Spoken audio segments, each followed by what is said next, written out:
Welcome back to another episode of Playing Voodoo. I'm your host Derek, and today I will be recapping Survivor Season 44, Episode 8.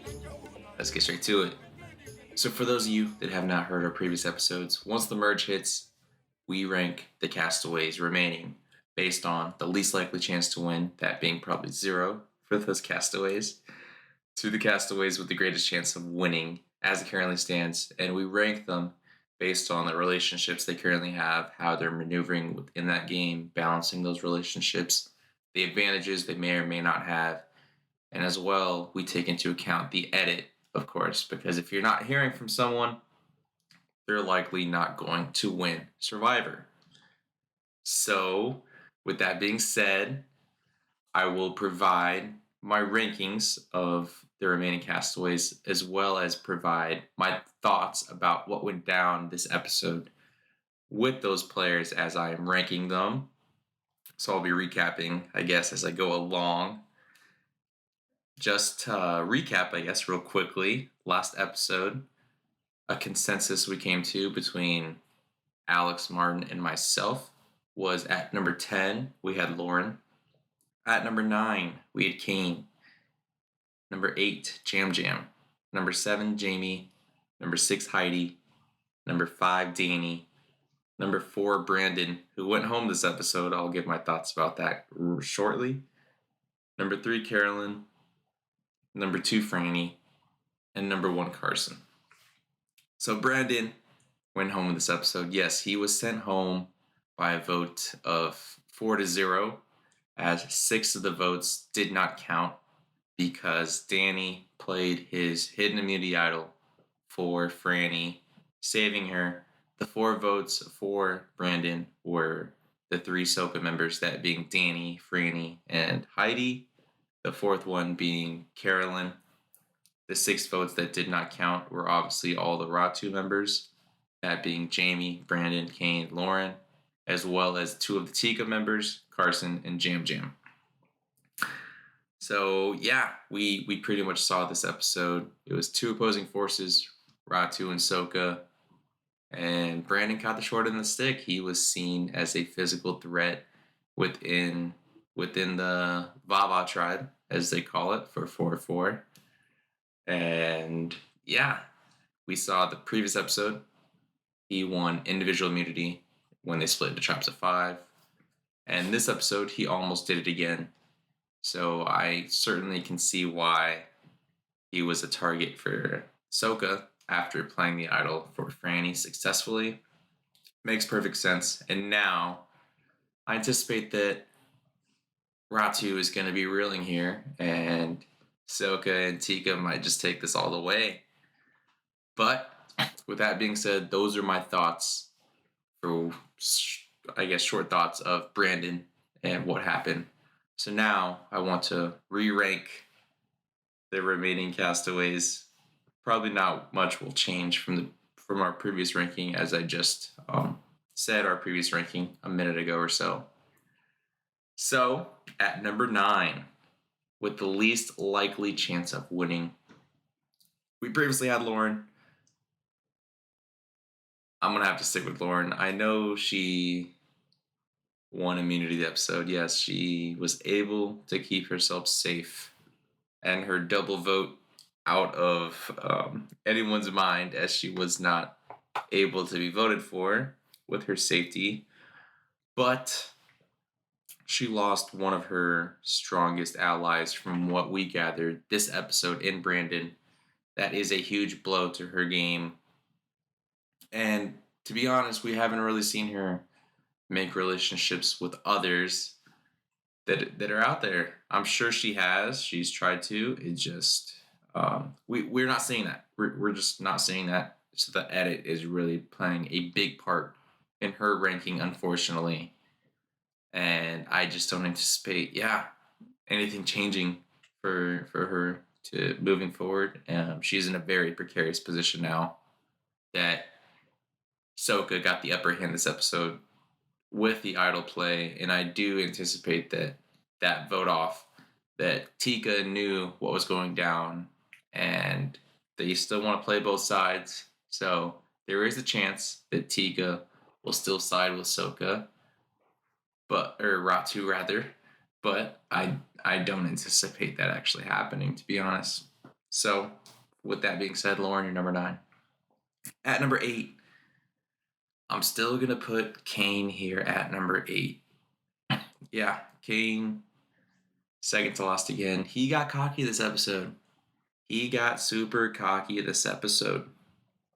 He said, if a Ratu member does not win this game, we did something wrong because it is our game to lose. Well, Kane, to be honest, a Ratu member will not win this season, and I don't want to hear anything about Carson being an honorary Ratu. I'm talking about the tribes that were divided day one, not any kind of swap that happened later on. So, yeah, a Ratu member will not win the season, Kane. It's unfortunate. I wish we did get more confessionals from the Ratu members because we're not really seeing their point of view and how everything's going down. But what we did get is that they were a tight knit, cohesive four.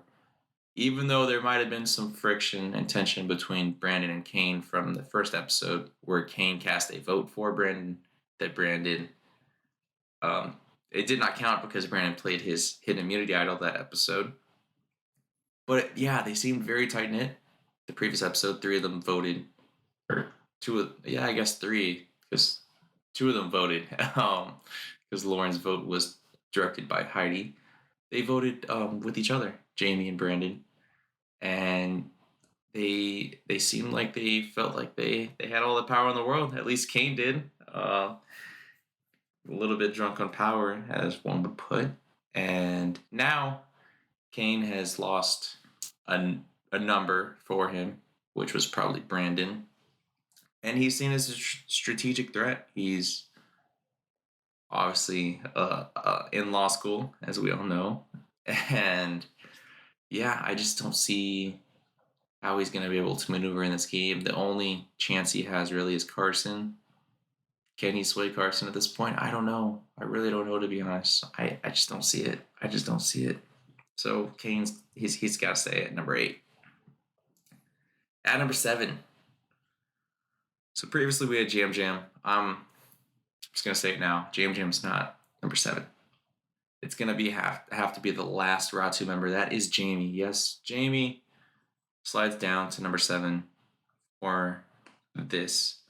And for the same reasons as Lauren Kane, they lost the vote. And I anticipate Tika sticking with Sokka moving forward rather than Ratu.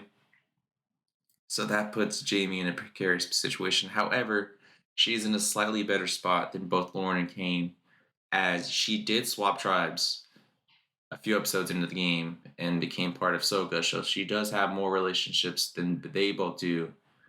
And she has a hidden immunity idol that is fake that people are aware of. Yes, we got insight that people are aware that she may or may not have an idol.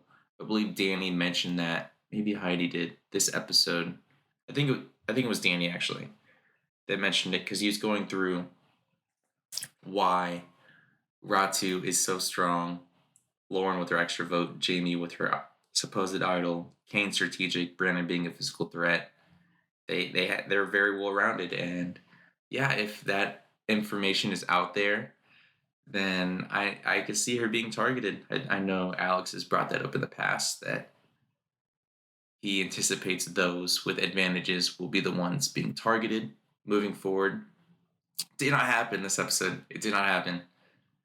But yeah, it's she's in a better spot than both Lauren and Kane, in my estimation, due to those relationships she might have with Sokka. So, with that being said, she's number 7. At number 6, so in this spot, I think it's tough. It's tough. It's going to be between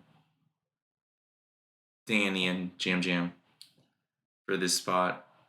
I'm gonna put Jam Jam. He's consistently been on the wrong side of the vote. Now I'm not sure if he was actually on the wrong side of the vote for this one, as I mean, as it's plainly put, yes, him and Carson are on the wrong side of the vote, but that doesn't mean they didn't clue Danny in on what was happening, so that he could successfully play as idol for Franny.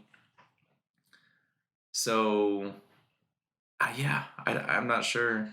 I'm gonna put Jam Jam here for that reason, though. He's been on the wrong side of the votes.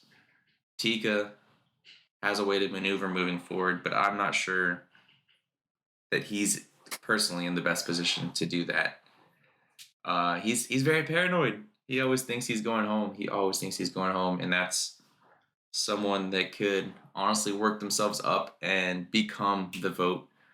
So yeah, he's very likable too. So I'm sure that others will not want to take him to a final three or final two.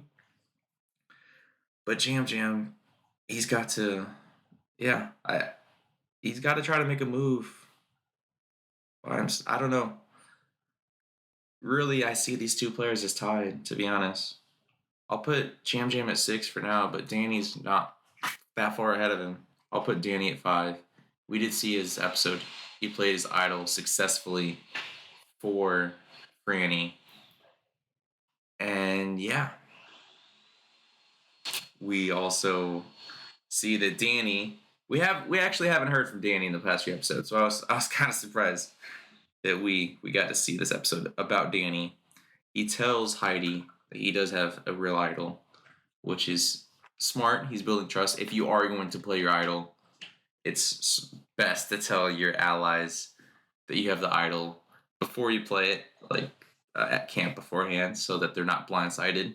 I've heard that once or several times from Tyson on his podcast.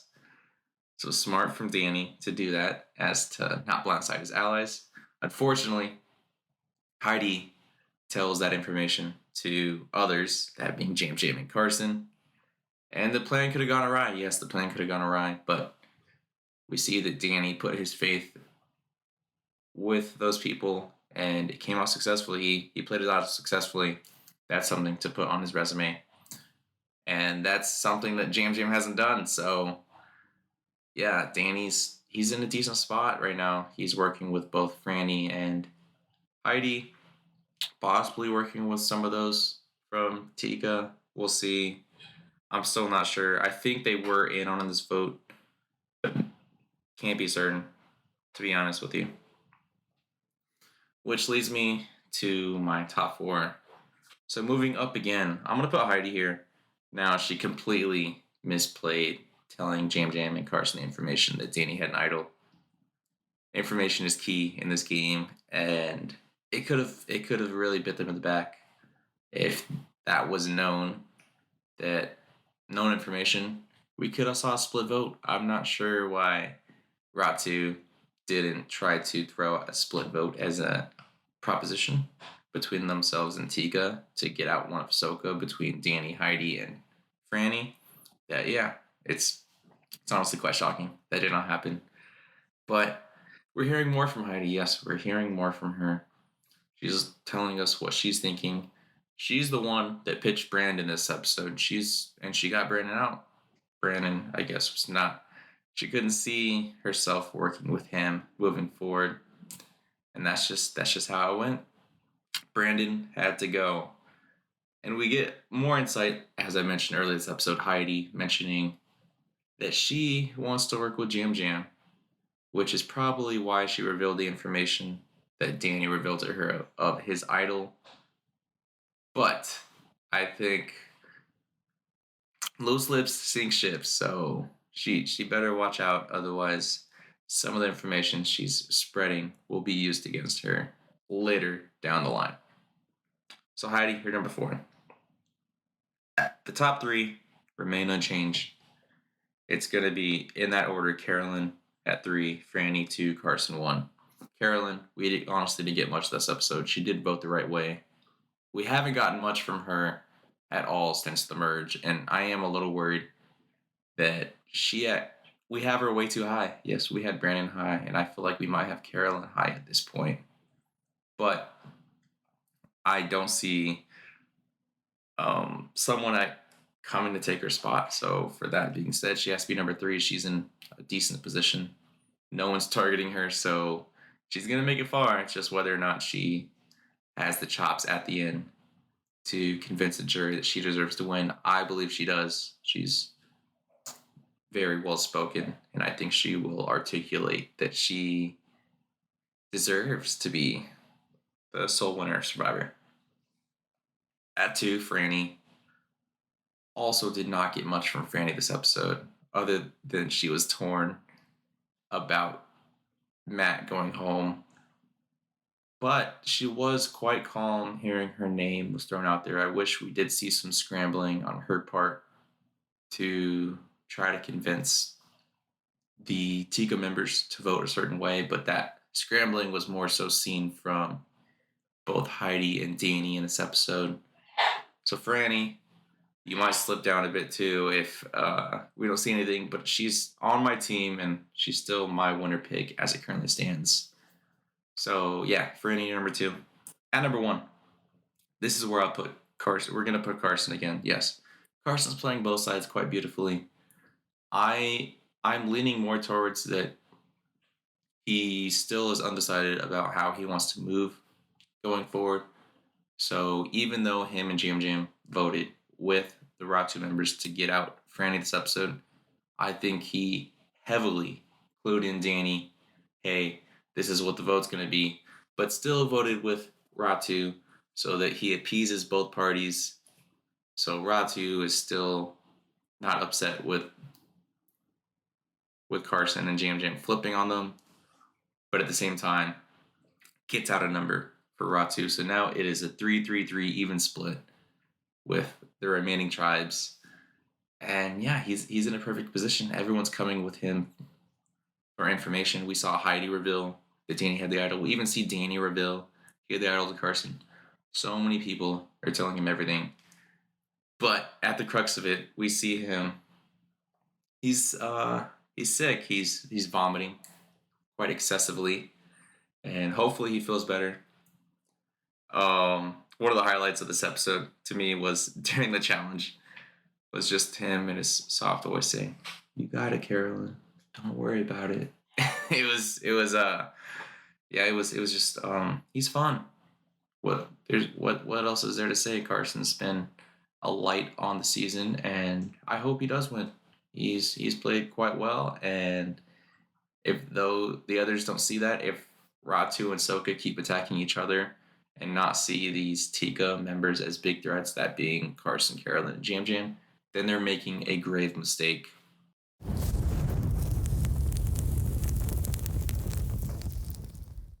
Current rankings for this episode from Derek go as follows. At number 9, Lauren. Number 8, Kane. Number 7, Jamie. Number 6, Jam Jam. Number 5, Danny. Number 4, Heidi. Number 3, Carolyn. Number 2, Franny. And number 1, Carson. Not many changes other than Jamie and Jam Jam flipped and then Danny and Heidi flipped. Otherwise, it remains static from the previous episode. So now I want to get into the superlatives of the episode. Yes, that being the worst move, the best move, and the next boot. Worst move of the episode. It has to be Heidi revealing the information to Jam Jam and Carson about the idol. That could have been used against them to where then the votes go on Danny and Danny goes home playing an idol for someone else. It was not smart. It was not calculated at all, and they're lucky. They're lucky that the votes were still going towards Franny. And yeah, it was just not a good move. So that gets my vote for the worst move of the episode. Best move of the episode. Best move. Best move has to be in the other sense, on the other side of the coin, has to be Danny. Played his idol successfully for Franny. So previous episode, we did get insight that Matt revealed Danny almost certainly has the idol. He revealed it to Brandon, Jam Jam, and Kane, and I'm sure others out there as well. He gained another ally, so why would Franny turn on him? They now have secured possibly Tika, the Tika tribe moving forward to work with them. And they're in a good spot. He's in a good spot. He has Heidi on one side. He has Franny on the other, and possibly working with Carolyn Carson and Jam Jam. We will see. Yeah, but that's the best move of the episode, playing his auto for Franny as this extends his length of stay in the game. Next boot. I do think typically their power rankings, how I rank them, it doesn't mean you're not going to get far into the game if you're at the bottom. You might not be the next boot, but you just have no chance at winning. However, I do think the rankings will kind of reflect who might go next. We've seen Lauren and Danny have their back-to-back. Danny still wants Lauren out. She does have an extra vote. I think that Lauren will be the next boot. I think that's something that's been building this episode. Funny enough, they were matched as pairs and got each other to the end, and Lauren prevailed over Danny. But I do think next episode that Danny will prevail and Lauren will be sent home.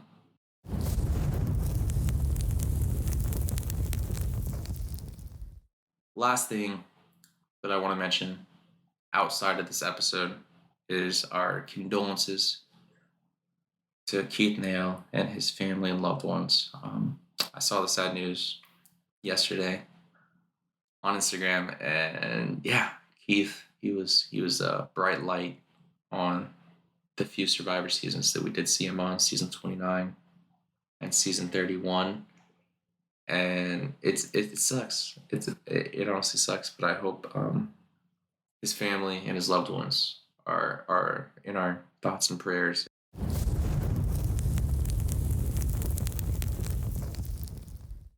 We appreciate you guys for listening. Be sure to follow us on Twitter at PlayingVoodooPod. Like or subscribe wherever you're tuning in. Yeah, it's just Playing Voodoo. With split vote is probably a safe option. So I know the music is probably maybe cut out by now, but like what is Ratu doing? They should have split their votes on like Danny, Franny, and Heidi, at least between two of them, because if the assumption is they have Tika with them, then they have the votes to split between two of the Soka members, and then Soka, their idol, is null and void. And I'll probably play the music again here so that I cut out. And yeah, that's it. This is Playing Voodoo.